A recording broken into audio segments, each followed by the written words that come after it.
ಎಲ್ಲದಕ್ಕೂ ತಯಾರಿ ನಡೀತಾ ಇದೆ. ಆಗಸ್ಟ್ನಲ್ಲಿ ನಾವು ಎಲೆಕ್ಷನ್ ಮಾಡೇ ಮಾಡ್ತೀವಿ ಅಂತ ನೀವು ಹೇಳ್ತಾ ಇದ್ರಿ. ಈಗ ಪುನಃ ಒಂದು ನೆಪ ಒಡ್ಡಿ ಈಗ ಪುನಃ ಎಲೆಕ್ಷನನ್ನು ಡಿಸೆಂಬರ್ 31 ತನಕ ಮನವಿ ಮಾಡ್ಕೊಳ್ತಾ ಇದ್ದೀರಿ. ಟೈಮ್ ಕೊಡಿ ಅಂತ. ಆಗಲೂ ನೀವು ಡಿಸೆಂಬರಲ್ಲೇನು ಎಲೆಕ್ಷನ್ ಮಾಡ್ತೀರಾ ಅಂತ ಹೇಳಿಲ್ಲ, ಬಟ್ ಅಲ್ಲಿವರೆಗೂ ಟೈಮ್ ಕೊಡಿ ಅಂತ ಕೇಳಿದ್ದೀರಾ. GB ಎಲೆಕ್ಷನ್ ಮಾಡೋ ಮನಸ್ಸಿಲ್ವಾ ಮೇಡಮ್? ಇಲ್ಲಿ ನಿಮಗೆ ಮತದಾನ ಅನ್ನುವಂಥದ್ದು ಬಹಳ ಪವಿತ್ರವಾದಂತಹ ಕಾರ್ಯ. ಮತ್ತು ನೀವೇನ್ ನಿಮ್ಮ ಇಂಟ್ರೋದಲ್ಲಿ ಹೇಳಿದ್ರಿ, ಲೋಕಲ್ ಬಾಡೀಸ್ ಜನಪ್ರತಿನಿಧಿಗಳು ಇರಬೇಕಾಗಿರುವಂಥದ್ದು ಯಾವುದೇ ಒಂದು ರಾಜ್ಯದ ನಗರದ ಆಡಳಿತಕ್ಕೆ ಬಹಳ ಮುಖ್ಯವಾದಂಥದ್ದು. ಇದಕ್ಕೆ ನಾವೆಲ್ಲ ಸಕಲ ಸಿದ್ಧತೆಗಳನ್ನು ಮಾಡ್ಕೊಂಡಿದ್ದೀವಿ. ನಾನು 2 ವಿಚಾರಗಳನ್ನು ತಿಳಿಸ್ತೀನಿ, ಅದರ ನಂತರ ನನಗೆ ನೀವು ಹೇಳಬೇಕು ಈ ಎಲೆಕ್ಷನ್ ನಾವು ಕೇಳಿರೋದ್ರಲ್ಲಿ ನ್ಯಾಯ ಇದೆಯಾ ಅಥವಾ ತರ್ಕ ಇದೆಯಾ ಅಥವಾ ಅತಾರ್ಕಿಕವಾದನ್ನು ನೀವು ಹೇಳಬೇಕು. ಮೊದಲನೇದಾಗಿ ಮೇಡಮ್, ಮೇ 27ರಲ್ಲಿ ಸುಪ್ರೀಂ ಕೋರ್ಟ್ ಒಂದು ಜಡ್ಜ್ಮೆಂಟ್ ಕೊಡುತ್ತೆ. ನೀವು ಯಾವ SIRನ ಫೈನಲ್ ಪಟ್ಟಿ ಕೊಡ್ತೀರಲ್ಲ, ಫೈನಲ್ ಪಟ್ಟಿ ಕೊಟ್ಟ ನಂತರ ಅದರಲ್ಲಿ ಶಂಕಿತ ವಿದೇಶಿಯರು ಅಂತ ಏನು ಲಿಸ್ಟ್ ಇದೆಯಲ್ಲ ಅದನ್ನು ನಾವು ಸಬ್ಮಿಷನ್ ಮಾಡಬೇಕು. ಸಕ್ಷಮ ಪ್ರಾಧಿಕಾರಕ್ಕೆ ಅವ್ರು ಸಬ್ಮಿಷನ್ ಮಾಡಬೇಕು. ಪ್ರಾಧಿಕಾರಕ್ಕೆ ಸಬ್ಮಿಷನ್ ಮಾಡಿದ ಮೇಲೆ 4 ವಾರದ ಒಳಗಡೆ ಅವರು ಅದನ್ನು ಪರಿಶೀಲಿಸಿ ಇಷ್ಟು ಮಂದಿ ವಿದೇಶಿಯರು, ಇವರು ಅರ್ಹರಲ್ಲ, ಇಷ್ಟು ಮಂದಿ ಅಲ್ಲ, ಇವ್ರದ್ದು ಟೆಕ್ನಿಕಲ್ ಪ್ರಾಬ್ಲಮ್ ಅಂತ ಅವ್ರು ಸೊಲ್ಯೂಷನ್ ಕೊಡಿದ ಮೇಲೆ ಆವಾಗ ನಿಜವಾದ ಮತದಾರರು ಹೊರಗೆ ಬರುವಂಥದ್ದು. ಇವ್ರು ಪಟ್ಟಿ ಕೊಟ್ಟ ಕೂಡಲೇ ಬರುವಂಥದ್ದಲ್ಲ. ವಿದೇಶಿ ಮತದಾರರು, ಶಂಕಿತ ಮತದಾರರು ಇವರು ಪಟ್ಟಿ ಕೊಟ್ಟ ಮೇಲೆ ಹೇಗೆ ಅದನ್ನು ನಾವು ಪ್ರೊಸೀಡ್ ಮಾಡ್ಲಿಕ್ಕೆ ಆಗ್ತದೆ? ಅದು ಒಂದು ಪ್ರಾಬ್ಲಮ್ ಇದೆ. ಓಕೆ, ಇದು ಅಕ್ಟೋಬರ್ 7ಕ್ಕೆ ನೀವು ಹೇಳಿದ್ರಲ್ಲ, ಅಕ್ಟೋಬರ್ 7 ನಮ್ಮ ಪ್ರಶ್ನೆ ಇವಾಗ ಅದುವೇನೆ. ನಮ್ಮ ಅಧ್ಯಕ್ಷರಾದಂಥ BK ಹರಿಪ್ರಸಾದ್ ಸರ್ ಕೇಳಿರುವಂಥ ಅದುವೇನೆ. ಯಾವ ಮತಪಟ್ಟಿಯ ಆಧಾರದ ಮೇಲೆ ನಾವು ಚುನಾವಣೆ ಮಾಡಬೇಕು ಅನ್ನೋ ಕ್ಲಾರಿಟಿ ನಮಗೆ ಕೊಡಿ ಅಂತ ನಾವು ಕೇಳಿದ್ದೀವಿ ಸುಪ್ರೀಂ ಕೋರ್ಟ್ಗೆ. ಇನ್ನೊಂದು ಹೇಳ್ತೀನಿ, ಪ್ರೆಸೆಂಟ್ SIRನಲ್ಲಿ ಇರುವಂಥದ್ದು 50,990 ಮಂದಿ BLOಗಳಿದ್ದಾರೆ. ಹಾಗೆಯೇ 9,000 ಮಂದಿ ಸೂಪರ್ವೈಸರ್ಗಳಿದ್ದಾರೆ. 500 ಮಂದಿ AEROಗಳು, ತಹಶೀಲ್ದಾರ್ಗಳು, ಉಪ ತಹಶೀಲ್ದಾರ್ಗಳು ಅವರಿದ್ದಾರೆ. 250 ಮಂದಿ ACDC ನೆಲೆಯ ಅಧಿಕಾರಿಗಳು. ಟೋಟಲ್ 70,000 ಮಂದಿ ಅಧಿಕಾರಿಗಳು SIR ಪ್ರಕ್ರಿಯೆಯಲ್ಲಿ ಭಾಗಿಯಾಗಿದ್ದಾರೆ. ಆದರೆ ನಮಗೆ ಇಲ್ಲಿ ಲೋಕಲ್ ಬಾಡೀಸ್ ಎಲೆಕ್ಷನ್ ನಡೆಸೋದಕ್ಕೆ ನಮ್ಮ ಮತಪಟ್ಟಿ ಏನಿದೆಯಲ್ಲ, ಆ ಮತಪಟ್ಟಿಯನ್ನು ನಮ್ಮ ರಾಜ್ಯ ಚುನಾವಣಾ ಆಯೋಗ ಅಪ್ರೂವಲ್ ಮಾಡಬೇಕು. ರಾಜ್ಯ ಚುನಾವಣಾ ಆಯೋಗ ಆ ಕೆಲಸಕ್ಕೆ ತಗೊಳ್ಬೇಕು ಅಂದ್ರೆ 70,000 ಮಂದಿ ಆಲ್ರೆಡಿ SIRನಲ್ಲೇ ಇಷ್ಟು ಬ್ಯುಸಿ ಇರುವಾಗ, ಮತ್ತು ಪ್ರತಿ ದಿವಸ ನೀವು ನೋಡ್ತಾನೆ ಇದ್ದೀರಿ ಯಾವ ರೀತಿಯಾಗಿ BLOಗಳ ಮೇಲೆ ಒತ್ತಡ ನಡೀತಾ ಇದೆ, ಯಾವ ರೀತಿಯಾಗಿ ಅಲ್ಲಲ್ಲಿ BP ಹೆಚ್ಚಾಗಿ ಅಥವಾ ಹೃದಯಾಘಾತವಾಗಿ ಕುಸಿತ ಆಗಿದೆ, ಆಕ್ಸಿಡೆಂಟ್ ಆಗಿದೆ, ಎಲ್ಲವೂ ನೋಡ್ಕೊಂಡು ಬರ್ತಾ ಇದ್ದೀರಿ. ಇಷ್ಟು ಒತ್ತಡ SIR ಮೇಲೇ ನಡೀತಾ ಇರಬೇಕಾದ್ರೆ ಮೊದಲನೇದಾಗಿ ಲಾಜಿಕಲಿ ಅದು ನಡೆಯೋದಿಲ್ಲ. ಯಾಕಂದ್ರೆ ನಮ್ಮ ಮತಪಟ್ಟಿಯಲ್ಲಿ ನಾನು ಹೇಳಿದ್ನಲ್ಲ, ಆ ಕ್ಲಾರಿಟಿ ಬರದೇನೆ ಅಲ್ಲಿ ನಡೆದ ಚುನಾವಣೆ ಇಲ್ಲಿ ವೆಸ್ಟ್ ಬೆಂಗಾಲ್ನಲ್ಲೆಲ್ಲ ಆಯ್ತಲ್ಲ, 23 ಲಕ್ಷ ಮಂದಿ ಹೊರಗೆ ಇದ್ದಾರೆ, 50 ಲಕ್ಷ ಮಂದಿ ಹೊರಗಿದ್ದಾರೆ, ಆದರೂ ಚುನಾವಣೆ ನಡೆಸಿದ್ರು.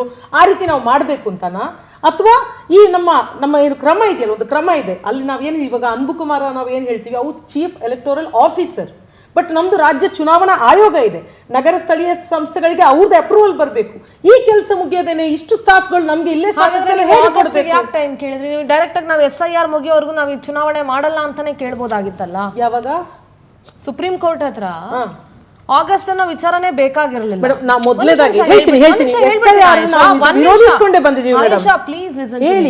ಈಗ SIR ಯಾವತ್ ಶುರು ಆಗುತ್ತೆ ಅಂತ ನಿಮಗ್ ಗೊತ್ತಿತ್ತು, ಮತಪಟ್ಟಿ ಯಾವಾಗ ಹೊರಗಡೆ ಬರುತ್ತೆ ಅಂತ ನಿಮಗ್ ಗೊತ್ತಿತ್ತು. Instead of buying a mid time, you could have asked the court. Now SIR ಆ ರೀತಿ ಅದನ್ನ ಅರ್ಥ ಮಾಡ್ಕೊಂಡು ವಿರೋಧಿಸಿಕೊಂಡೇ ಬಂದಿದ್ವಿ ಮೇಡಮ್. ಆಕ್ಚುಲಿ ಬಹಳ ಲಿಸನ್ ಟು ಮೀ, ಪ್ರಜಾತಾಂತ್ರಿಕವಾಗಿಲ್ಲ, ಯಾವ ನಡೆಗಳು ಪ್ರಜಾತಾಂತ್ರಿಕವಾಗಿಲ್ಲ. ಲಿಸನ್ ಟು ಮೀ, ನೀವು SIRನ ವಿರೋಧಿಸಿದ್ರಿ, ನಾನು ಇಲ್ಲ ಅಂತ ಹೇಳ್ತಾ ಇಲ್ಲ. ನೀವು ವಿರೋಧಿಸಿದ್ರು ವಿರೋಧಿಸದೇ ಇದ್ರು SIR ಪ್ರಕ್ರಿಯೆ ಆಗತ್ತೆ ರಾಜ್ಯದಲ್ಲಿ, ಬೇರೆ ಕಡೆ ಆದಂಗೆ ಇಲ್ಲೂ ಆಗ್ತಾ ಇದೆ. ಆಯ್ತಾ? ನೀವು ಅದಕ್ಕೆ ವಿರೋಧ ಇದ್ರೆ okay, that is your parties wish, ಅದ್ರ ಬಗ್ಗೆ ನಾನೇನು ಮಾತಾಡ್ತಾ ಇಲ್ಲ. SIR ನಡೆಯುತ್ತೆ, ಇಂಥ ದಿನ ಶುರು ಆಗುತ್ತೆ, ಇಂಥ ದಿನಕ್ಕೆ ಮುಗಿಯುತ್ತೆ, ಇಂಥ ದಿನ ಮತದಾರ. ಇವಾಗ ನೀವು ಹೇಳ್ತಾ ಇದ್ದೀರಾ SIR ನಡೀದಲ್ಲೇ ನಾವು ಹೇಗೆ ನಡ್ಸಕ್ಕಾಗತ್ತೆ ಚುನಾವಣೆನ? ಪಟ್ಟಿ ಹೇಳ್ತಾ ಇಲ್ಲ ಮೇಡಮ್, ಕಾನೂನು ಸುಪ್ರೀಂ ಕೋರ್ಟ್ ನ ತೀರ್ಪು, ಅದು ನಾವು ಹೇಳ್ತಾ ಇಲ್ಲ. ಇವಾಗ ನೀವ್ ಏನ್ ರೀಸನ್ ಕೊಟ್ಟಿದ್ದೀರಿ? ತೀರ್ಪಿನ ಮೇಲೆ ಹೇಳ್ತಾ ಇದ್ದೀವಿ. ನೀವ್ ಏನ್ ರೀಸನ್ ಕೊಟ್ಟಿದ್ದೀರಿ? ಕಾರಣ ಏನ್ ಕೊಡ್ತಾ ಇದೀರಿ? GB ಎಲೆಕ್ಷನ್ ಮಾಡಕ್ಕೆ ಸಿಬ್ಬಂದಿ ಕೊರತೆ ಆಗುತ್ತೆ, ಹೊಸ ಪಟ್ಟಿ ನಮಗೆ ಸಿಗೋದು ಅಕ್ಟೋಬರ್ 7ಕ್ಕೆ ಹೊಸ ಪಟ್ಟಿ ಸಿಗುತ್ತೆ ಅಂತ ರೀಸನ್ ಅನ್ನ ಅಲ್ಲಿ ಮೆನ್ಷನ್ ಮಾಡಿರೋದು. ಅದು ವ್ಯಾಲಿಡ್ ಆಗಲ್ಲ. ಸುಪ್ರೀಂ ಕೋರ್ಟ್ ನ ತೀರ್ಪು ಪ್ರಕಾರ ಅವ್ರು ಹೇಳಿರುವಂತದ್ದು ಅಕ್ಟೋಬರ್ 7ಕ್ಕೆ ಏನು ಪಟ್ಟಿ ಸಿಗುತ್ತೆ, ಅದರಲ್ಲಿರುವಂತಹ ಶಂಕಿತ ವಿದೇಶಿಯರು ಏನಿದೆ ಅದನ್ನು ಸಕ್ಷಮ ಪ್ರಾಧಿಕಾರಕ್ಕೆ ಸಲ್ಲಿಸಿ ಅವರು ಕ್ಲಾರಿಟಿ ಕೊಟ್ಟ ಮೇಲೆ ಮಾತ್ರ ಶುದ್ಧವಾದ ಪಟ್ಟಿ ಕ್ರಿಯೇಟ್ ಆಗೋದು. ಅದರ ಮೂಲಕ ಎಲೆಕ್ಷನ್ ಮಾಡಬೇಕು ಅಂತ ಸುಪ್ರೀಂ ಕೋರ್ಟ್ ತೀರ್ಪು ಕೊಟ್ಟಿದೆ. ಅದಕ್ಕೋಸ್ಕರ ನಾವು ಪ್ರಶ್ನೆ ಕೇಳ್ತಾ ಇರುವಂತದ್ದು, ನಾವು ಕನ್ಫ್ಯೂಸ್ಡ್ ಆಗಿದ್ದೀವಿ. ನಿಜವಾಗ್ಲೂ ಒಂದು ಚುನಾವಣಾ ಆಯೋಗದ ಏನು ಡೈರೆಕ್ಷನ್ಸ್, ಸುಪ್ರೀಂ ಕೋರ್ಟ್ ನ ಡೈರೆಕ್ಷನ್ಸ್, ಈ ಕಡೆ BLOಗಳಿಗೆ ಆಗ್ತಾ ಇರುವಂತಹ ಒತ್ತಡ, ಈ ಕಡೆ ಜನಸಾಮಾನ್ಯರು ನಿತ್ಯ ಪರದಾಡ್ತಾ ಇದ್ದಾರೆ. Bengaluru digital capital of India madam, ಇಲ್ಲೇ ಜಸ್ಟ್ 1 ಲಕ್ಷಗಳಷ್ಟೇ ಆನ್ಲೈನ್ ಅಲ್ಲಿ ಇನ್ನು ಸಬ್ಮಿಷನ್ ಆಗಿರುವಂತದ್ದು. ಎಲ್ಲರೂ ಪರದಾಡ್ತಾ ಇಲ್ಲ, ಸರಿಯಾಗಿ ಕೆಲಸ ಮಾಡ್ತಾ ಇಲ್ಲ ಮೇಡಮ್. ಇಂತ ಮಾತುಗಳು ಮೇಡಮ್ ಇಟ್ಕೊಂಡು ಮಾತಾಡ್ತಾ ಬೂತ್ ಲೆವೆಲ್ ಆಫೀಸರ್ಸ್ ಅಂತ ದೊಡ್ಡ ಅವ್ರ ಪಟ್ಟಿ ಹೆಸರು ನನಗೆ ಬೇಜಾರೇನಿಲ್ಲ. ಹೌದು, ಕೆಲವರು ಪ್ರಾಮಾಣಿಕವಾಗಿ ಕೆಲಸ ಮಾಡ್ತಾರೆ. ನನಗೆ ಮಾತಾಡಕ್ ಬಿಡ್ಬೇಕು. ಮೊನ್ನೆ ಅವಾಗಿಂದ ಮಾತಾಡಕ್ ಬಿಟ್ಟಿದ್ದೀನಿ, ನಾನು ಬೇರೆಯವ್ರದ್ದು ರಿಯಾಕ್ಷನ್ಸ್ ತಗೋಬೇಕು, ಅದು ಗೊತ್ತಿರಲಿ. ನಾನು ಅದನ್ನ ಹೇಳ್ತಾ ಇಲ್ಲ. ನೋ ನೋ ನೋ, ನಾನು ಪರ್ಟಿಕ್ಯುಲರ್ ಆಗಿ ಹೇಳ್ತಾ ಇದ್ದೀನಿ. ಕೆಲವರು ಕೆಲಸ ಮಾಡ್ತಾ ಇದಾರೆ, ಕೆಲವರು ಕೆಲಸ ಮಾಡ್ತಾ ಇಲ್ಲ. ಚುನಾವಣೆ ವಿಚಾರ ಬಿಟ್ಬಿಡಿ, BLO ಗಳಿಗೆ ಆಗ್ತಾ ಬೇಡ. ಇತಿಹಾಸದಲ್ಲಿ ಈ ರೀತಿಯಾಗಿ ಒಂದು ಹೌದು, ಒತ್ತಡ ಇಲ್ಲದೆ ನೀವು ಯಾರಿಗೆ ಒತ್ತಡ ಇಲ್ಲದೆ ಯಾರು ಕೆಲಸ ಯಾವ ರೀತಿಯ ಒತ್ತಡ ಇಲ್ಲದೆ FIR ಹಾಕುವಂತದ ಅವ್ರಿಗೆ ಕೆಲಸ ಮಾಡ್ತಾ ಇದ್ದಾರೆ. ಎಷ್ಟು ಮಂದಿ ಕುಸ್ತು ಬೀಳ್ತಾ ಇದ್ದಾರೆ. ಭುವನ ಅನ್ನೋ ಹುಡುಗಿ ಹೇಳಿದ್ನಲ್ಲ, ರಾತ್ರಿ 10 ಗಂಟೆಗೆ ಬೆಳಿಗ್ಗೆ 7 ಗಂಟೆಗೆ ಬರ್ತಾ ಇದ್ದಾರೆ. ಜನಗಳು ಸಫರ್ ಮಾಡಕ್ಕಾಗಲ್ಲ ಆಯೇಷಾ. ಅದಕ್ಕೆ ಆ ಹುಡುಗಿಗೆ ಎಂಗೇಜ್ಮೆಂಟ್ ಗೆ ರೆಡಿ ಆಗಿತ್ತು ಮೇಡಮ್. ನಮ್ಮ ಫ್ರೆಂಡ್ ಆ ಹುಡುಗಿ ನಾವೆಲ್ಲ ಕಣ್ಣು ಸುರಿಸಿದೀವಿ. ಅಷ್ಟು ಮಾತಾಡಿ ನಡೀತಾ ಇದೆ. ನೀವು ಮಾತಾಡಿ, ಇಲ್ಲ ನೀವು ಮಾತಾಡಕ್ ಬಿಡಿ. ಇಲ್ಲ ನೀವೇ ಡಿಬೇಟ್ ಮುಗಿಸಿ. ಸರಿ ಕೆಲಸ ಮಾಡ್ತಾ ಇಲ್ಲ ಅಂತ ಹೇಳಿದ್ರಲ್ಲ, ನೀವು ಪೂರ್ತಿ ಕೇಳಿಸ್ಕೋಬೇಕು. ಮಧ್ಯದಲ್ಲಿ ಮಾತಾಡಿ ಸುಳ್ಳು ಆರೋಪ ಮಾಡಬಾರ್ದು. ಐ ಕ್ಲಿಯರ್ಲಿ ಟೋಲ್ಡ್ ಕೆಲವರು ಮಾಡ್ತಾ ಇದ್ದಾರೆ, ಕೆಲವರು ಮಾತಾಡ್ತಾ ಇಲ್ಲ. I can replay it. ಅಪವಾದ ಎಲ್ಲ ಕಡೆ ಇದೆ. ಹಾಗಂತ ಎಲ್ಲರನ್ನು ಒಟ್ಟಿಗೆ ಸೇರ್ಸಕ್ಕಾಗಲ್ಲ. 50,909 ಮಂದಿ BLAಗಳಿದ್ದಾರೆ. ಅದ್ರಲ್ಲಿ ಯಾರೋ ನೀವು ಹೇಳಿದ್ರೆ ಹಾಗಂತ ನೀವು ಒಟ್ಟಿಗೆ ಎಲ್ಲರೂ FIR ಮಾಡುವಂತಹ ಅಕ್ರಮನ ಅದು. ಆ ಟಾರ್ಗೆಟ್ ರೀಚ್ ಮಾಡ್ಲಿಕ್ಕೆ ಸಾಧ್ಯ ಇದೆಯಾ? ಪ್ರಜಾತಾಂತ್ರಿಕ FIR ಯಾರು ಮಾಡಿದ್ದು? ಅನ್ಬುಕುಮಾರ್ ಅವರು ಹೇಳಿದಾರಲ್ವಾ, ಯಾವ BLOಗಳು ಅವರನ್ನು ಮಾಡ್ತೀನಿ ಜನರಿಗೆ ಗೊತ್ತಾಗ್ಲಿ ಎಂತಹ ಜನ ವಿರೋಧಿ ಆಶಯಗಳು ಇಲ್ಲಿ ನಡೀತಾ ಇದಾವೆ ಅಂತ. You are not allowing me to speak. ನೀವ್ ಆಂಕರ, ನಾನು ಆಂಕರ, ನಿಮ್ಗೆ ಗೊತ್ತಿರೋ FIR. ಒಂದ್ ನಿಮಿಷ ಕೇಳಿಸ್ಕೊಳ್ರಿ. ನೀವು ಹೇಳ್ತಿರ್ರಿ ನಿಮ್ ಅಧಿಕಾರಿಗಳಿಗೆ ಸರಿಯಾಗಿ ಕೆಲಸ ಮಾಡಿಲ್ಲ ಅಂದ್ರೆ ಕೆಲಿಕ್ ತೆಗಿತೀವಿ ಕೆಲಸದಿಂದ ಅಂತ ನಿಮ್ ಸರ್ಕಾರನೂ ಹೇಳಿದೆ. FIR ಮಾಡುವಂತ ವಿಚಾರ ನೀವು ಮಾಡಿದಿರಿ. ಯಾವುದೇ ಅನಾಹುತಗಳಾದ್ರೂ, ಯಾವುದೇ ಭ್ರಷ್ಟಾಚಾರ ಆದ್ರೂ ಅಧಿಕಾರಿಗಳು ತಲೆದಂಡ ಮಾಡ್ತೀರಿ. ಎಲ್ಲ ಸರ್ಕಾರಗಳು ಅದನ್ನೇ ಮಾಡೋದು. ಎಲ್ಲ ಕೆಲಸನೇ ಗವರ್ನಮೆಂಟ್ ಕೆಲಸ ಅಂದ್ರೆ ಏನು ಮಾಡಕ್ಕಾಗಲ್ಲ ರೀ, ಏನು ಮಾಡಕ್ಕಾಗಲ್ಲ. ಅವ್ರಿಗೆ ಕೊಟ್ಟಂತಹ ಟಾರ್ಗೆಟ್ ಏನು ಮಾಡಕ್ಕಾಗಲ್ಲ. ಎಲೆಕ್ಷನ್ ಕಮಿಷನ್ ನಿಲ್ಲಿಸ್ತಾ ಇದ್ದಾರೆ. ಈಗ ಡಿಬೇಟ್ ನಾನು ನೀವೇ ಮಾಡೋದು, ಇಲ್ಲ ಬೇರೆಯವರ ಜೊತೆ ಮಾತಾಡೋದು. Stop it. If you stop it, I can talk to other parties. ಏನು ಹೇಳ್ತೀರಿ ಸರ್ ನೀವು ಇದ್ರ ಬಗ್ಗೆ? ಕಳ್ಳನಿಗೆ ಕುಂಟನೆಪ ಅಂತ ಹೇಳ್ತಾರಲ್ಲ, ಆ ರೀತಿ ಅಂತ ಆಗಿದೆ. ಇವರು ಯಾವ ಒಂದು ಕಾನ್ಸ್ಟಿಟ್ಯೂಷನ್ ಬುಕ್ ಇಟ್ಕೊಂಡು ರಾಹುಲ್ ಗಾಂಧಿ ಅವರು ಲೋಕಸಭೆಗೆ ಹೋಗ್ತಾರೆ. ಕಾನ್ಸ್ಟಿಟ್ಯೂಷನ್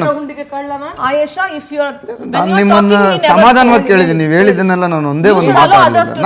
ನನ್ನ ವಾದವನ್ನು ನೀವು ಕೇಳಿ ನಂತರ ನೀವೇನಾದ್ರೂ ಪಾಯಿಂಟ್ ಔಟ್ ಮಾಡಿ ನೀವು ಹೇಳ್ಬೋದು. ಆದರೆ ಕಾನ್ಸ್ಟಿಟ್ಯೂಷನ್ ಬುಕ್ ಇಟ್ಕೊಂಡು ಲೋಕಸಭೆಗೆ ಹೋಗತಕ್ಕಂತಹ ರಾಷ್ಟ್ರೀಯ ಪಕ್ಷ ಆಗಿರತಕ್ಕಂಥ ಕಾಂಗ್ರೆಸ್ಸು ಅದರ ನಡವಳಿಕೆ ಇದು ಸರಿನಾ ಅನ್ನೋದು ಅವರೇ ಎದೆ ಮುಟ್ಟಿ ನೋಡ್ಕೋಬೇಕಾಗುತ್ತೆ. ಯಾಕೆಂದರೆ 2.5 ವರ್ಷ BJP ಸರ್ಕಾರ ಎಲೆಕ್ಷನ್ಗಳನ್ನು ಮುಂದೂಡ್ಕೊಂಡು ಬಂತು. ಅಂದರೆ ಜಿಲ್ಲಾ ಪಂಚಾಯತಿ, ತಾಲೂಕ್ ಪಂಚಾಯತಿನೂ ಮುಂದೂಡಿಕೆ ಬಂತು.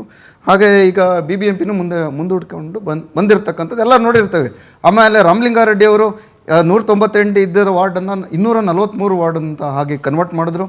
ಅದು ಆಮೇಲೆ ಆಲ್ರೆಡಿ ಅದಕ್ಕೆ ಕ್ಯಾಸ್ಟ್ ರಿಸರ್ವೇಷನ್ಸ್ ಎಲ್ಲ ಕೊಟ್ಬಿಟ್ರು. 242 ವಾರ್ಡ್ ಕೊಟ್ಟಿದ್ರು. ನಾವು ಸಜ್ಜಾಗಿದ್ವಿ. ನಂತರ GBA ಅಂತ ಕುಂಟನೆಪ ಮಾಡ್ಕೊಂತು. BBMP ಅಂತ 5 ನಗರ ಪಾಲಿಕೆ ಮಾಡ್ತೀವಿ, ಹೊಡಿತೀವಿ ಬೆಂಗಳೂರನ್ನು. ಅದರ ಒಂದು ವಿಶ್ಲೇಷಣೆ ಮಾಡಿದ್ರು. ಅದರ ಒಂದು ಸಭೆಗಳನ್ನು ಮಾಡಿ, ಹಣ ದುಂದು ವೆಚ್ಚಗಳನ್ನು ಮಾಡಿ ಎಲ್ಲ ರೀತಿಯಲ್ಲೂ ಸರ್ಕಾರದ ಎಷ್ಟು ಹಣವನ್ನು ಪೋಲ್ ಮಾಡಿರ್ತಕ್ಕಂಥದ್ದು ಕಾಂಗ್ರೆಸ್ ಸರ್ಕಾರ. ನಂತರ GBA ಆಯಿತು.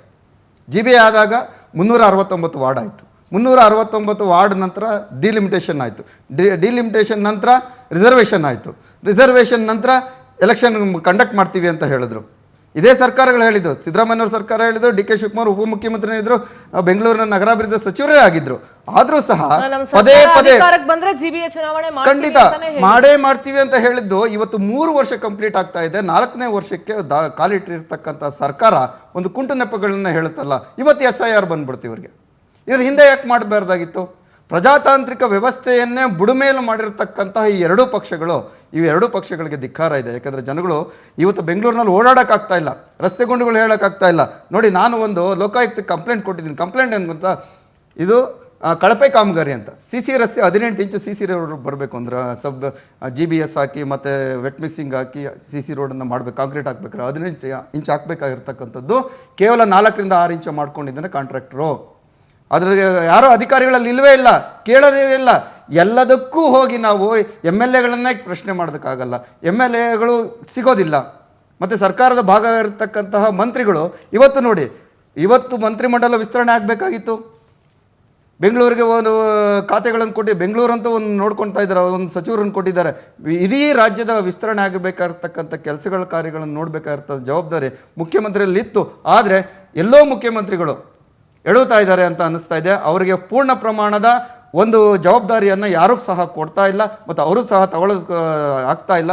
ಇವು ಬೇಕಾಬಿಟ್ಟು ಉಡಾಫೆ ಮಾತುಗಳು, ಉಡಾಫೆಯಲ್ಲೇ ಹೋಗ್ತಾ ಇದ್ದಾವೆ. ನೋಡಿ, ನಮಗೆ 31 ಆಗಸ್ಟ್ 2026 ನೀವು ಚುನಾವಣೆ ನಡೆಸಿ ಇಲ್ಲಿಗೆ ಬನ್ನಿ, ನಮಗೆ ರಿಪೋರ್ಟ್ ಕೊಡಿ ಅಂತ ಹೇಳಿರ್ತಕ್ಕಂಥ ಸುಪ್ರೀಂ ಕೋರ್ಟ್ ಆದೇಶ ಏನಿದೆ, ನೀವು ಇನ್ನೊಂದು ಬಾರಿ ನಮ್ಮ ಮುಖ ತೋರಿಸ್ಬೇಡಿ ಅಂತ ಹೇಳಿದೆ, ಖಂಡಿತವಾಗಿ ಹೇಳಿದೆ ಸುಪ್ರೀಂ ಕೋರ್ಟ್. ಅದು ಆದೇಶದಲ್ಲಿ ಬಂದಿದೆ, ನೀವು ಇನ್ನೊಂದ್ಸರಿ ಬರಲೇಬೇಡಿ, ಎಲೆಕ್ಷನ್ ಮಾಡಿ ನೀವು ನಮ್ಮ ರಿಪೋರ್ಟ್ ಕೊಡಿ, ನೀವು ನಂತರ ಆ ಎಲೆಕ್ಷನ್ ಮಾಡದೆ ಇಲ್ಲಿಗೆ ಬರಬೇಡಿ ಅಂತಾನೆ ಹೇಳಿದೆ. ಮತ್ತೆ ಯಾವ ಮುಖ ಇಟ್ಕೊಂಡು ಹೋಗುತ್ತೆ ಈ ಸರ್ಕಾರ? ಬಿಜೆಪಿ ಇದ್ದಂತ ಸಂದರ್ಭದಲ್ಲೂ ಚುನಾವಣೆಯನ್ನ ನಡೆಸಲಿಲ್ಲ, ಆಗ ಕೊರೋನಾ ಇತ್ತು ಅಂತ ರೀಸನ್ ಅನ್ನ ಹೇಳಿ ಮುಂದಕ್ಕೆ ಹಾಕಿದ್ರಿ. ಅದಾದ್ಮೇಲಿಂದ ಕಾಂಗ್ರೆಸ್ ಅಧಿಕಾರಕ್ಕೆ ಬಂದಿದೆ, 4ನೇ ವರ್ಷಕ್ಕೆ ಬರ್ತಾ ಇದೆ. ಕಳೆದ 3 ವರ್ಷ ಅವ್ರಿಗೆ ಚುನಾವಣೆ ನಡೆಸಬೇಕು ಅಂತ ಅನ್ಸಿಲ್ಲ. ಈಗ ಒಂದು SIR ಇದೆ, ಸಿಬ್ಬಂದಿ ಕೊರತೆ ಇದೆ, ಸುಪ್ರೀಂ ಕೋರ್ಟ್ನ ಜಡ್ಜ್ಮೆಂಟ್ ಮೇಲೆ ಅವ್ರಿಗೆ ಕನ್ಫ್ಯೂಷನ್ಗಳಿದಾವೆ. ಏನ್ ಹೇಳ್ತೀರಿ ಉತ್ಕರ್ಷ್? ನೋಡಿ, ಒಂದು ಬಹಳ ಸ್ಪಷ್ಟ ಮೇಡಮ್, ಒಂದು ಯಾವುದೇ ರಾಜಕೀಯ ಪಕ್ಷಗಳಿದ್ರೂ ಕೂಡ ಚುನಾವಣೆಗಳನ್ನುವಂಥದ್ದು ಪ್ರಜಾಪ್ರಭುತ್ವದ ವ್ಯವಸ್ಥೆಯಲ್ಲಿ ಬಹಳ ಪ್ರಮುಖವಾದಂತ ಭಾಗ. ಅದನ್ನ ಯಾರೇ ಆದ್ರೂ ಕೂಡ ನಡೆಸಬೇಕು. ನಾವಿದ್ದಂತ ಸಂದರ್ಭದಲ್ಲಿ ಕೋವಿಡ್ನ ಸಮಸ್ಯೆ ಮತ್ತು ಕೋವಿಡ್ನ ಮಹಾಮಾರಿಯ ಸಂದರ್ಭದಲ್ಲಿ ನಡೆಸಲಿಕ್ಕಾಗ್ಲಿಲ್ಲ, ಬಹಳಷ್ಟು ರೀತಿಯ ಸಮಸ್ಯೆಗಳು ಉದ್ಭವ ಆಯಿತು. ಅದಾದ್ಮೇಲೆ ನಾವು ಅಧಿಕಾರವನ್ನ ಕಳ್ಕೊಂಡ್ವಿ. ಅವತ್ತು ಕಾಂಗ್ರೆಸ್ ಸರ್ಕಾರ ಬಂತು. ಏನು ಎಲ್ಲಾ ಕಡೆ ಹೋಗಿದ ಕಡೆ ಎಲ್ಲ ಭಾಷಣ ಮಾಡಿದ್ರು ಕಾಂಗ್ರೆಸ್ ಅವರು. ಬೆಂಗಳೂರಿನ ಮೂಲೆಯಲ್ಲಿ ನಾವು GBA ಎಲೆಕ್ಷನ್ ಅನ್ನ ಮಾಡ್ತೀವಿ, ಅವತ್ತಿನ BBMP ಚುನಾವಣೆ ಅಂತ. ಆದ್ರೆ ಇವತ್ತು ಇವರು ಅಧಿಕಾರಕ್ಕೆ ಬಂದು ಸುಮಾರು 3.5 ವರ್ಷ ಆಗ್ತಾ ಇದೆ. ಇವತ್ತಿಗೂ ಕೂಡ ಚುನಾವಣೆಯನ್ನ ನಡೆಸೋದು ಬಿಡಿ, ಬೆಂಗಳೂರಿನ ಮೂಲಭೂತ ಸಮಸ್ಯೆಗಳಿಗೆ ಪರಿಹಾರ ಕೊಡಕ್ಕೆ ಆಗಿಲ್ಲ ಇವ್ರ ಕೈಯಲ್ಲಿ. ಇನ್ನು ಚುನಾವಣೆ ನಡೆಸುವಂಥದ್ದು ಬಹಳ ದೂರದ ಮಾತು. ಬಹಳ ಸ್ಪಷ್ಟವಾಗಿ ಹೇಳ್ತೀನಿ, ಇನ್ನು 1.5 ವರ್ಷದಲ್ಲಿ ಕೂಡ ಅವ್ರು ಯಾವ ಚುನಾವಣೆಯನ್ನು ನಡೆಸೋದಿಲ್ಲ. ತಾಲೂಕ್ ಪಂಚಾಯತ್ ಇರ್ಬೋದು, ಜಿಲ್ಲಾ ಪಂಚಾಯತ್ ಇರ್ಬೋದು, GBA ಇರ್ಬೋದು, ಇನ್ ಯಾವುದೇ ಚುನಾವಣೆಗಳನ್ನ ನಡೆಸುವಂತ ಬದ್ಧತೆ ಉತ್ಕರ್ಷ್, ಯಾವುದೇ ಪಕ್ಷಗಳಿಗಾಗ್ಲಿ, ಕಾಂಗ್ರೆಸ್ಗಾಗ್ಲಿ ಬಿಜೆಪಿಗಾಗ್ಲಿ ಚುನಾವಣೆ ನಡೆಸೋದಕ್ಕೆ ಏನು ಹಿಂಜರಿಕೆನಾ? ಯಾಕೆ ಚುನಾವಣೆಗಳು ನಡೀತಾ ಇಲ್ಲ? ಫಸ್ಟ್ ಆಫ್ ಆಲ್ ಇಲ್ಲ, ಒಂದೇನಂದ್ರೆ ಪಾಪ ಈಗ ಕಾಂಗ್ರೆಸ್ ಅವರು ನೀವು ನೋಡ್ತಾ ಇದೀರಲ್ವಾ, ನಾವೇ ಅನೇಕ ಚರ್ಚೆಗಳಲ್ಲಿ ಬೆಂಗಳೂರಿಗೆ ಸಂಬಂಧಪಟ್ಟಂತ ಹೇಳ್ಬೇಕು ಅಂತಂದ್ರೆ, ಈಗ GBA ಚುನಾವಣೆ ನಡೆಸಿದ್ರೆ ಬಹಳಷ್ಟು ಬೆಂಗಳೂರಿನಲ್ಲಿ ಸಮಸ್ಯೆಗಳಿದೆ. ಜನ ಇವತ್ತು ರಸ್ತೆಗಳಲ್ಲಿ ಬೀದಿಗಳಲ್ಲಿ ಕಾಂಗ್ರೆಸ್ ನಾಯಕರುಗಳಿಗೆ ಚೀಮಾರಿ ಆಗ್ತಾ ಇದ್ದಾರೆ. ಈಗ ಫುಟ್ಪಾತ್ ಅಂತ ಒಂದು ಹೊಸ ನಾಟಕ ಶುರು ಮಾಡಿಕೊಂಡು ಪಾಪ ಬೀದಿ ವ್ಯಾಪಾರಿಗಳು ಕೂಡ ಅವ್ರ ಜೀವನವನ್ನ ಸಂಪೂರ್ಣವಾಗಿ ಮಾತಾಡಿ ಉತ್ಕರ್ಷ್ ಮಾತಾಡಿ. ಅವ್ರ ಪಾಪ ಈಗ ಜೀವನ ನಡೆಸ್ತಾ ಇದ್ದೆ ರಸ್ತೆ ಮೇಲೆ, ಅವ್ರ ಜೀವನ ರಸ್ತೆ ತಂದ್ಬಿಟ್ಟಿದ್ದಾರೆ. ಆಮೇಲೆ ಬಹಳ ಸ್ಪಷ್ಟವಾಗಿ ಇವತ್ತು ಕಳ್ಳನ್ಗೊಂದು ಪಿಳ್ಳೆನಪ್ಪ ರೀತಿಯಲ್ಲಿ SIR ಅಂತ ಹೇಳ್ಕೊ ಬಂದ್ರು DK ಶಿವಕುಮಾರ್ ಅವರು. ಈ ಹಿಂದೆ ಕೂಡ ಅವರೇ ಬೆಂಗಳೂರು ಇನ್ಚಾರ್ಜ್ ಮಿನಿಸ್ಟರ್ ಇದ್ದಂಥದ್ದು. ಆಮೇಲೆ ನಾನು ಕಾಂಗ್ರೆಸ್ ವಕ್ತಾರರು ಮಾತಾಡ್ತೀನಿ ಅಂತ ಕೇಳಿದ್ರೆ ಬಹಳ ನಗೆಪಾಟಲ್ ರೀತಿಯಲ್ಲಿ ಅವ್ರು ಮಾತಾಡಿದ್ರು. BLOಗಳು ಬಹಳ ಸಮಸ್ಯೆ ಆಗ್ತಿದೆ, ಹಾಗಾಗ್ತಿದೆ ಹೀಗಾಗ್ತಿದೆ ಅಂತ.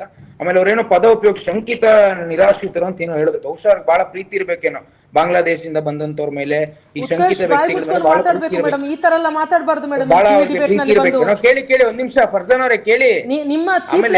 ಇಲ್ಲಿ ತೋರಿಸ್ಬಿಡಿ, ಈ ತರ ಮಾತಾಡಬೇಡಿ. ನೀವು ಏನಿದೆ ಪ್ರಜಾತಾಂತ್ರಿಕವಾಗಿ ಮಾತಾಡಿ.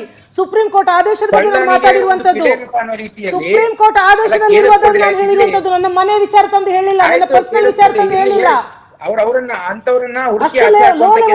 ಒಂದು ಪಕ್ಷದ ವಕ್ತಾರರು ನೀವು. ಅಟ್ಲೀಸ್ಟ್ ಮರ್ಯಾದೆ ಇರುವಂಗೆ ನಾಟಕ ಆದ್ರೂ ಮಾಡಿ. ಮರ್ಯಾದೆ ಇಲ್ಲ ಅಂದ್ರೆ ಪರವಾಗಿಲ್ಲ. Mind your words. ಏನ್ ಹೇಳಿದ್ರಿ? ಇರಿ ಕೇಳಿ, ನಾನು ಏನು ಹೇಳಿಲ್ಲ, ನೀವು ಹೇಳದಂತ ಪದನೇ ಶಂಕಿತ ಎನ್ನುವಂತ ಪದ ಏನು ಉಪಯೋಗಿಸಿದೆ ಅಂತ.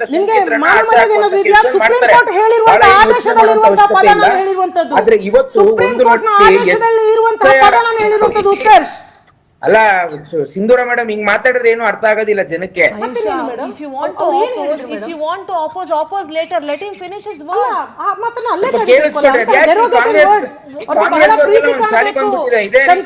ಬಹಳ ಪ್ರೀತಿ ಕಾಣಬೇಕು ಹೇಳಿ ನೀವು.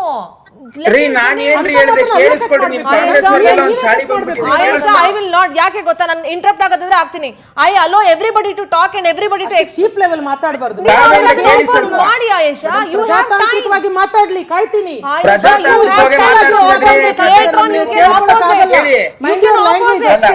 ದಯವಿಟ್ಟು ಕೇಳಿ, ಸಂಯಮದಿಂದ ಕೇಳಿ. ಯಾಕೆ ಸುಮ್ನೆ ಮಾತಾಡ್ತೀರಿ? ಕಾಂಗ್ರೆಸ್ನವ್ರಿಗೆ ಇದೊಂದು ಸಮಸ್ಯೆ ವಿಚಾರದಲ್ಲಿ ನೋಡಿ. GBA ಚುನಾವಣೆನ ಅವ್ರು ನಡೆಸಿದ್ರು ಕೂಡ ನಡೆಸುವಂತಹ ಸಂಪನ್ಮೂಲ ಇವತ್ತು ಇವ್ರ ಹತ್ರ ಇಲ್ಲ. ಆಮೇಲೆ ಅನೇಕ ರೀತಿಯ ಸಮಸ್ಯೆಗಳು ಇವ್ರಿಗೆ ಗೊತ್ತಿದೆ. GBA ಚುನಾವಣೆ ಆದ್ರೆ ಕಾಂಗ್ರೆಸ್ನ ಹಣೆ ಬರ ಏನು, ಇವತ್ತು ಜನ ಯಾವ ರೀತಿ ಚೀಮಾರಿ ಆಗ್ತಾ ಇದ್ದಾರೆ, ಚುನಾವಣೆಯಲ್ಲಿ ಕೂಡ ಅದೇ ರಿಸಲ್ಟ್ ಅನ್ನು ಕೊಡ್ತಾರೆ. ಆಮೇಲೆ SIR ಬಗ್ಗೆ ಹೇಳಿದ್ರು. ಫಸ್ಟ್ ಬೇಸಿಕ್ ಕಾಮನ್ ಸೆನ್ಸ್ ಇರ್ಬೇಕು ಕಾಂಗ್ರೆಸ್ನವರಿಗೆ. ನೀವು ಹೇಳ್ತಕ್ಕಂಥ booth level officers will come under the state government. ನಿಮ್ಮದೇ ಅಧಿಕಾರಿಗಳವರು, ಅವ್ರನ್ನ ಚೆನ್ನಾಗಿ ನೋಡ್ಕೊಳ್ತಕ್ಕಂಥ ವ್ಯವಸ್ಥೆಯನ್ನು ಮಾಡಬೇಕಾಗಿರ್ತಕ್ಕಂಥದ್ದು ಕರ್ನಾಟಕ ಸರ್ಕಾರ. ಸ್ವಲ್ಪ ಕಾಮನ್ ಸೆನ್ಸ್ ಇಟ್ಕೊಂಡು ಮಾತಾಡಿ. ಮೊನ್ನೆ BLO ಯಾರು ಆ ಲೇಡಿಯ ಇದು ಆಕ್ಸಿಡೆಂಟ್ ಆದಾಗ ಎಲ್ಲಿ ಕೂತ್ಕೊಂಡ್ರು, ಹೋಗಿ ನಿಮ್ಮ DC ಕಚೇರಿ ಮುಂದೆ ಕೂತ್ರು, ನಿಮ್ ಸರ್ಕಾರಕ್ಕೆ ಚೀಮಾರಿ ಹಾಕಿದ್ದ ಕಾಮನ್ ಸೆನ್ಸ್ ಇದೆಯಾ ನಿಮ್ಗೆ? ದಯವಿಟ್ಟು ಮಾತನಾಡುವಂತ ಸಂದರ್ಭದಲ್ಲಿ ವಿಚಾರಗಳನ್ನು ತಿಳ್ಕೊಂಡು ಮಾತಾಡಿ. SIR ಅನ್ನ ಯಾರು ವಿರೋಧ ಮಾಡಕ್ ಆಗಲ್ಲ. It's A normal constitutional procedure. ಅಲ್ಲಿ UT ಫರ್ಜನ್ ಅವ್ರು ಕೂತ್ಕೊಂಡು ಬಾಯಿ ಬಡ್ಕೊಂಡ್ರು SIR ಆಗುತ್ತೆ, ನಾನ್ ಬಾಯಿ ಬಡ್ಕೊಂಡ್ರು SIR ಆಗುತ್ತೆ. ಅದು ಬಹಳ ಸ್ಪಷ್ಟತೆ ಇರಲಿ. ಹಾಗಾಗಿ ಕಳ್ಳನಿಗೊಂದು ಪಿಳ್ಳೆನಪ್ಪ ಅನ್ನೋ ರೀತಿಯಲ್ಲಿ ಸಿಂಧೂರ ಮೇಡಮ್ ಬಹಳ ಸ್ಪಷ್ಟವಾಗಿ GBI ಚುನಾವಣೆನ ಮುಂದಕ್ಕೆ ಹಾಕೊಂಡು ಬಂದಿದ್ದಾರೆ. ಮಾಡುವಂತ ಬದ್ಧತೆ ಕೂಡ ಅವ್ರಿಗಿಲ್ಲ. ಮಾಡಿದ್ರು ಕೂಡ ಇವತ್ತು ಯಾವ ರೀತಿ ಜನ ಬೀದಿ ಬದಿ ವ್ಯಾಪಾರಿಗಳಿರ್ಬೋದು, ಕಾರ್ಮಿಕರು, ಆಟೋ ಡ್ರೈವರ್ಗಳು, ಸಣ್ಣ ಪುಟ್ಟವರೆಲ್ಲ ಚೀಮಾರಿ ಆಗ್ತಾ ಇದಾರೆ. ಚೀಮಾರಿ ಹಾಕಿ ಮನೆ ಕಳಿಸುವಂತದ್ದು ಬಹಳ ಸ್ಪಷ್ಟ. ಆಯೇಷಾ, ನೀವು ಉತ್ಕರ್ಷ್ ಮಾತಾಡುವಾಗ ಹೇಳ್ತಾ ಇದ್ರಿ, ಅಫ್ಕೋರ್ಸ್ ಯಾರಿಗೇ ಆಗ್ಲಿ ಯಾವ ಶಂಕಿತರ ಮೇಲೂ ಯಾರಿಗೂ ಏನು ಪ್ರೀತಿ ಇರೋದಿಲ್ಲ. ನಾನು ಅಂದ್ಕೊಳ್ತೀನಿ ಯಾವ ಶಂಕಿತ ಅವ್ರು ಯಾರೇ ಆದ್ರೂ ದೇಶದ್ರೋಹಿಗಳೇ ಆಗ್ತಾರೆ. ಉತ್ಕರ್ಷ್ ಯಾವ ಬೇಸ್ ಮೇಲೆ ಹಂಗೆ ಹೇಳಿದ್ರು? ನಿಮ್ಗೆ ಬಹಳ ಪ್ರೀತಿ ಕಾಣಬೇಕು ಅಂತ ಯಾಕೆ ಹಂಗೆ ಹೇಳಿದ್ರು? You question him now, it is your turn, you question him. Utkarsh ಅವರೇ, ಯಾವ ಆಧಾರದ ಮೇಲೆ ನೀವು ಆ ರೀತಿ ವ್ಯಂಗ್ಯಾರ್ಥಗಳನ್ನು ಮಾತಾಡ್ತಾ ಇದ್ದೀರಾ? ಏನ್ ನಿಮ್ಮ ಉದ್ದೇಶ? ಇವಾಗ ಅಲ್ಲಲ್ಲ, ನೀವು ನಾನು ಹಾಗೆ ಹೇಳಿಲ್ಲ, ಕೇಳಿಸ್ಕೊಳ್ಳಿ. ನೀವು ಕನ್ನಡ ಚೆನ್ನಾಗಿ ಮಾತಾಡ್ತೀರಿ. ನಾನು ಹೇಳಿದ್ದು ಆ ಶಂಕಿತರ ಬಗ್ಗೆ ಕಾಂಗ್ರೆಸ್ ಬಹಳ ಪ್ರೀತಿ ಇರಬೇಕು ಅಂತ ಹೇಳಿ ಸಂಸ್ಥೆಗಳನ್ನು ಕದ್ದು ಆಯ್ತು, ದೇವರ ಹುಂಡಿಗೂ ಕನ್ನ ಹಾಕಿ ಆಯ್ತು, ಇವಾಗ ಉಳ್ದವ್ರ ಮೇಲೆ ಚೀಪ್ ಲೆವೆಲ್ ಆಗಿ ಆರೋಪ ಮಾಡ್ತೀರಾ? ಹೌದಾ? ನೋಡಿ, ನಾನು ಹೇಳಿದ್ ನಿಮಗೆ ಬಹಳ ಪ್ರೀತಿ ಇರಬೇಕು ಅಂತ ನಾನು ಹೇಳಿದ್ದು. ಮೊನ್ನೆ ಪ್ರಿಯಾಂಕಾ ಖರ್ಗೆ ಅವರು ಸ್ಟೇಟ್ಮೆಂಟ್ ಕೊಟ್ಟಿದ್ದಾರೆ, ನೋಡಿದ್ದೀರಾ? ಏನ್ ಪ್ರೀತಿ ಅದು ಹೇಳಿ ನೋಡೋಣ. ನಿಮ್ BK ಹರಿಪ್ರಸಾದ್ ಅವ್ರು ಹೇಳಿದ್ರಲ್ಲ, ಪಾಕಿಸ್ತಾನ ನಮ್ಮ ಕೇಳಿ ಒಂದ್ ನಿಮಿಷ ಕೇಳಿಸ್ಕೊಳ್ಳಿ. BK ಹರಿಪ್ರಸಾದ್ ಹೇಳಿದ್ರು, ಇದೇ BK ಹರಿಪ್ರಸಾದ್ ಸದನದಲ್ಲಿ ನಿಂತ್ಕೊಂಡು ಪಾಕಿಸ್ತಾನ ನಮ್ಮ ಮಿತ್ರ ರಾಷ್ಟ್ರ, ಶತ್ರು ರಾಷ್ಟ್ರ ಅಲ್ಲ ಅಂತ. ಈಗ ಹೇಳಿ ನೀವು ಹಾಗಾದ್ರೆ ನಿಮ್ಮ RSS ಹಿರಿಯರು ಹೇಳ್ತಾ ಇರೋದು, ಅವ್ರ ಜೊತೆ ನಾವು ಸಂಧಾನ ಮಾಡ್ಬೇಕು, ಅವ್ರ ಜೊತೆ ಮಾತುಕತೆ ಮಾಡ್ಬೇಕು. Let us come back to debate. Let me not waste Pakistan ಜನರ ಬಗ್ಗೆ, ನಮ್ಮ ದೇಶದ very serious topic. Let us come back to the debate. Ayesha, 360 ದಿವಸ ಪಾಕಿಸ್ತಾನ ಅಲ್ಲೇ ಹೋಗಿ ಆಯೇಷಾ, ಒಂದ್ ನಿಮಿಷ. ನೀವು ಹೇಳ್ತಾ ಇದ್ರಿ BLOಗಳು ಬಹಳ ಕಷ್ಟ. ಅಫ್ಕೋರ್ಸ್ ನನ್ ಕಷ್ಟ ಇಲ್ಲ ಅಂತ ಹೇಳಲ್ಲ. ರಾಜ್ಯ ಸರ್ಕಾರದ ಕೆಳಗಡೆನೆ BLO ಬರ್ತಾರೆ, BLA ಬರ್ತಾರೆ, BLO 2 ಬರ್ತಾರೆ, ಎಲ್ಲರೂ ಬರ್ತಾರೆ. ಆಯ್ತಾ? ನಾವ್ ಒಂದ್ ಹೇಳೋದು, ಸಿದ್ದರಾಮಯ್ಯ ಅವ್ರು ಇದ್ದಾಗ ನೀವು ಒಂದು ಗಣತಿ ನಡೆಸಿದ್ರಲ್ಲ, ಯಾವ ಗಣತಿ ನಡೆಸಿದ್ರಿ ಹೇಳಿ? ಅಲ್ಲ ಹೇಳಿ, ನೀವು ಯಾವ ಗಣತಿ ನಡೆಸಿದ್ರಿ? ಸಾಮಾಜಿಕ ನ್ಯಾಯದ ಗಣತಿ ನಡೆಸಿದ್ರಲ್ಲ. ಆಗ ಶಿಕ್ಷಕರನ್ನ ಆಫೀಸರ್ಗಳನ್ನೆಲ್ಲ ಬಳಸ್ಕೊಂಡು ಟಾರ್ಗೆಟ್ ಕೊಟ್ಟು ಟೈಮ್ ಲಿಮಿಟ್ ಕೊಟ್ರಲ್ಲ, ಆಗ ಬಾಯ್ ಬಡ್ಕೊಂಡ್ರಲ್ಲ ಅವ್ರೆಲ್ರೂ ಬಂದು. ನಮಗೆ ಎಲ್ಲಿಂದ ಎಲ್ಲೋ ಹಾಕ್ಬಿಟ್ಟಿದ್ದಾರೆ, ನಮಗ್ ಟ್ರಾವೆಲ್ ಮಾಡಕ್ ಆಗ್ತಾ ಇಲ್ಲ, ಹೋಗಕ್ ಆಗ್ತಾ ಇಲ್ಲ, ನಮ್ಗೆ ಇಷ್ಟು ಮನೆ ಪೂರೈಸಬೇಕು, ಮನೆಗೂ ಹೋಗಕ್ ಆಗ್ತಾ ಇಲ್ಲ ಅಂತ ಮಾತಾಡಿರೋ ಬೈಟ್ಸ್ ನಮ್ ಚಾನಲ್ ಅಲ್ಲೂ ಇದೆ, ಎಲ್ಲಾ ಕಡೆನೂ ಇದೆ. ಆಗ ನಿಮ್ಗೆ ಅವ್ರಗಳ ಮೇಲೆ ಕನ್ಸರ್ನ್ ಇರಲಿಲ್ಲ. ಈಗ ನಿಮ್ಗೆ BLOಗಳ ಮೇಲೆ ಅಷ್ಟೊಂದು ಪ್ರೀತಿ ಬಂದ್ಬಿಡ್ತಾ ಆಯೇಷಾ? ಮೇಡಮ್, ನಾನು ಒಂದು ಹೇಳುವಂಥದ್ದು, ಅಲ್ಲಿ ಕೇಳಿರುವಂಥದ್ದು ಅವರ ಪರ್ಸನಲ್ ಇನ್ಫಾರ್ಮೇಶನ್. ನಿಮ್ಮ ಮನೆಯಲ್ಲಿ ಎಷ್ಟು ಹೋಗ್ಲೇಬೇಕು, ಒಂದೊಂದು ಗಂಟೆ ಮನೆಯವ್ರು ನಿಲ್ಲಿಸ್ಬಿಡ್ತಾರೆ. ಇದು ಅರ್ಥ ಆಗ್ತಾ ಇಲ್ಲ, ಇದು ಅರ್ಥ ಆಗ್ತಾ ನೀವೇನು ಮಾಡಕ್ಕಾಗಲ್ಲ. ಹೆಲ್ಪ್ ಸೆಂಟರ್ಗಳು ಜನರಂಗಿದ್ರೆ ಪಟ್ಟಿ ಸಿಗ್ತಾ ಇಲ್ಲ, BLOಗಳ ಕೈಯಲ್ಲೂ ಸಿಗ್ತಾ ಇಲ್ಲ, ಇವ್ರ ಕೈಯಲ್ಲೂ ಸಿಗ್ತಾ ಇಲ್ಲ, ಕನ್ಫ್ಯೂಸ್ ಆಗಿದ್ದಾರೆ. ಹಾಗಾಗಿ ಅವ್ರು ನಿಲ್ಲಿಸ್ಕೊಳ್ತಾರೆ, ನಿಲ್ಲಿಸ್ಬಿಡ್ತಾರೆ. Don't bring emotional things here. Emotional things? No, it is not an emotional thing. Ayesha, no, you cannot speak like this. ಜನಕ್ಕೆ ಅರ್ಥ ಆಗಿಲ್ಲ, ಏನು ಮಾಡಕ್ಕಾಗಲ್ಲ. ರಾಜ್ಯ ಸರ್ಕಾರಗಳು, ಕೇಂದ್ರ ಸರ್ಕಾರಗಳು ಜನರ ಸೇವೆಗೆ ಬಿಹಾರದಲ್ಲಿ ಆದಂಗೆ ಆಯೇಷಾ, ಅರ್ಥ ಮಾಡ್ಕೊಳ್ಳಿ ಆಯೇಷಾ, ಲಿಸನ್ ಟು ಮೀ. ಜನರ ಸೇವೆಗೇನೆ ಇರೋದು, ಜನರ ಸೇವೆ ಮಾಡ್ಲೇಬೇಕು. ಅಂಡ್ DK ಶಿವಕುಮಾರ್ ಅವರು ಹೇಳಿದ್ದಾರೆ, ಪ್ರತಿಯೊಬ್ರು ನಾವು ಮನೆಗೆ ಹೋಗಿ ನಾವು ಫಾಲೋ ಮಾಡ್ತೀವಿ ಇದನ್ನ. ನಮ್ಮ ರಾಜ್ಯದಲ್ಲಿ ಪ್ರಾಪರ್ ರೀತಿಯಲ್ಲಿ SIR ಆಗೋ ತರ ನೋಡ್ಕೊತೀವಿ. Then it is your duty to take care of ಒಂದು ತಿಂಗಳ ಗಡುವು ಇಟ್ಟಿದ್ದೀರಲ್ಲ, ಆ ಒಂದು ಗಡುವು ಇದ್ದೀರಲ್ಲ, ಅದು ಬಹಳ ಸಂಕಷ್ಟಕ್ಕೆ ಕಾರಣ ಆಗಿದೆ. ಹಾಗಾದ್ರೆ ನೀವು ಕೇಳ್ಬೇಕ್ರಿ ಎಲೆಕ್ಷನ್ ಕಮಿಷನ್ ಹತ್ರ. ಒಂದ್ ತಿಂಗಳಲ್ಲ ಸಾಕಾಗಲ್ಲ, ನಮಗ್ ಸಮಯ ಬೇಕು. ಸಮಯ ಅದನ್ನೇ ನಾವು ಕೇಳ್ತಾ ಇರುವಂತದ್ದು. ಇದು ಏನಕ್ಕೆ ಅವ್ರು ಮಾಡ್ತಾ ಇದ್ದಾರೆ ಗೊತ್ತಾ? ಈ ಅಕ್ಟೋಬರ್ 7ರ ಗಡುವು ಏನಕ್ಕೆ ಅಂತ ಹೇಳಿದ್ರೆ, ಡಿಸೆಂಬರ್ ಒಳಗಡೆ ಎಲ್ಲಾ ರಾಜ್ಯಗಳದ್ದು ಮುಗಿಸ್ಬೇಕು, 2022 ಸೆನ್ಸಸ್ ಹೋಗ್ಬೇಕು, ಇಲ್ಲಿ ಕ್ಲಾರಿಟಿ ಮಾಡ್ಕೊಂಡು ಅದನ್ನ NRC ತಗೊಳ್ಬೇಕು. ಇದು ಅವರ ಪ್ಲಾನ್ ಇರೋದು, ಅಜೆಂಡಾ. ಅವ್ರದ್ದು ಅಜೆಂಡಾ, ನಿಮ್ದು ಅಜೆಂಡಾ ಇರುತ್ತೆ. ಅಜೆಂಡಾ ಬಿಟ್ಟು ಯಾವ ರಾಜಕೀಯ ಪಕ್ಷಗಳು ಕೆಲಸ ಮಾಡಲ್ಲ ಆಯೇಷಾ. ಏನ್ ಅಜೆಂಡಾ? ಯಾಕೆ SIR ಆಗಕ್ಕಿಂತ ಮುಂಚೆ 3 ವರ್ಷ ಕಾಂಗ್ರೆಸ್ ಏನ್ ಕತ್ತೆ ಕಾಯ್ತಾ ಇತ್ತಾ? ಮೇಡಮ್, ಅದಕ್ಕೆ ಬೇಕಾದ ಪ್ರೊಸೀಜರ್ ಮಾಡಿದೀವಿ, ಏನೇನ್ ಮಾಡಿದ್ರೆ ಪ್ರಣಾಳಿಕೆ ಕೂಡ ಸಿದ್ಧ. Tell me please, ಏನೇನ್ ಪ್ರೊಸೀಜರ್ ಮಾಡಿದ್ರೆ ಹೇಳಿದ್ರಲ್ಲ ಇಷ್ಟುದದು. ಓಕೆ, ಅದು ಸ್ವಲ್ಪ ಹೇಳಿ ಆಯೇಷಾ. ಲಿಸನ್ ಟು ನಾವೇನ್ ಎಲ್ಲಾ ಸಿದ್ಧತೆಗಳನ್ನು ಮಾಡ್ಕೊಂಡಿದ್ದೀವಿ. ಸರ್ಕಾರ ಬಂದು ಸೆಟ್ಲ್ ಆಗಿ ಏನು ನಾವೆಲ್ಲ ವಾರ್ಡ್ ವಿಂಗಡಣೆಗಳು ಆಗಿದಾವೆ, ಮೀಸಲಾತಿ ಆಗಿದೆ. GBA ಮಾಡಕ್ಕಾಗತ್ತೆ ನಿಮ್ಗೆ ಎಲ್ಲ ಪ್ರಿಪರೇಷನ್ ಮಾಡ್ಕೊಂಡು ಎಲೆಕ್ಷನ್ ಮಾಡಕ್ಕಾಗಲ್ವಾ ನಿಮ್ಗೆ? ಎಲೆಕ್ಷನ್ ಮಾಡಕ್ಕಾಗಲ್ವಾ ನಿಮ್ಗೆ? ಅಷ್ಟರಲ್ಲಿ ಬಂದಿರೋದಲ್ಲ Immediate ಮಾಡ್ಬೋದಾಗಿತ್ತಲ್ಲ. ಯಾಕೆ ಜನರ ಪ್ರಶ್ನೆ ಕೇಳ್ತಾ ಇಲ್ಲ? 3 ವರ್ಷದಲ್ಲಿ ಆಗಕ್ಕೆ ನಾವು ರೆಡಿ ಆಗಿದ್ವಿ. ಇಲ್ಲಾಂದ್ರೆ ಪ್ರಣಾಳಿಕೆ ರೆಡಿ ಮಾಡ್ತೀವಾ? ಇಲ್ಲಾಂದ್ರೆ ಪ್ರಣಾಳಿಕೆ ರೆಡಿ ಮಾಡ್ತೀವಾ? ಎಲ್ಲಾ ವಾರ್ಡ್ ವಿಂಗಡಣೆ ಏನ್ ಮಾಡ್ತಾ ಇದ್ರಿ? ಅದನ್ನೇ ನಾನು ಹೇಳ್ತಾ ಇರುವಂತದ್ದು. 3 ವರ್ಷ ಬೇಕಾಗಿದೆ, ಪ್ರಣಾಳಿಕೆನೂ ರೆಡಿ ಆಗಿದೆ. Okay, ನನಗೊಂದು ಆನ್ಸರ್ ಹೇಳಿ, ಇವಾಗ್ಲೇ ಮಾಡ್ತೀವಿ, ನಾಳೆ ಮಾಡ್ತೀವಿ, ಯಾವ ಮತಪಟ್ಟಿ ಆಧಾರದ ಮೇಲೆ ಮಾಡ್ಬೇಕು ನೀವು ಹೇಳಿ. ಇವತ್ತು ಹೇಳ್ಬೇಡಿ ಆಯಿಷಾ, ಇವತ್ತು you are taking SIR reason before 3 years what you people are doing. ಎಲ್ಲಾನು ಸಿದ್ಧತೆ ಮಾಡ್ಕೊಂಡಿದ್ವಿ. ಎಲ್ಲಾನು ಅಂದ್ರೆ ಏನೇನ್ ಮಾಡ್ಕೊಂಡಿದ್ರಿ? ಕಂಪ್ಲೀಟ್ ಆಗಿ ಎಲ್ಲಾ ವಾರ್ಡ್ ಗಳದ್ದು ವಿಂಗಡಣೆ ನಡೆದಿದ್ಯಾ, ಮೀಸಲಾತಿ ನಡೆದಿದ್ಯಾ, ಎಲ್ಲಾ ಟಿಕೆಟ್ ಗಳದ್ದೆಲ್ಲ ಅಲ್ಲರಿ. ನಾನು ಒಂದ್ ಮಾತು ಹೇಳ್ತೀನಿ ಕೇಳಿಸ್ಕೊಳ್ಳಿ. ನಿಮ್ GBA 5 ಮಾಡ್ಬೇಕು, ಇನ್ನೊಂದ್ ಮಾಡ್ಬೇಕು, ಮತ್ತೊಂದ್ ಮಾಡ್ಬೇಕು. ನಿಮ್ಗೆ ಯಾವ್ದೋ ಸರ್ಕಾರದ ತುಂಬಾ ಪ್ರಿಯಾರಿಟಿ ಇರೋ ಕೆಲಸ ಆದ್ರೆ ಓವರ್ ನೈಟ್ ಅಲ್ಲಿ ಮಾಡಿ ಮುಗಿಸ್ಬಿಡ್ತೀರಾ, ಇಲ್ಲ 1-2 ದಿವಸದಲ್ಲಿ ಮಾಡಿ ಮುಗಿಸ್ಬಿಡ್ತೀರಾ? GBA ಎಲೆಕ್ಷನ್ ಆದ್ರೆ ನಿಮ್ಗೆ 3 ವರ್ಷ ಬೇಕು, 4 ವರ್ಷ ಟೈಮ್ ಬೇಕು ಪ್ರಿಪರೇಷನ್ಸ್ಗೆ ಅಲ್ವಾ? ಎಲ್ಲಾ ರಾಜಕೀಯ ಪಕ್ಷಗಳು ಇದು ಇಚ್ಛಾಶಕ್ತಿಯ ಕೊರತೆ ಹೊರತು ಬೇರೆ ಏನು ಅಲ್ಲ.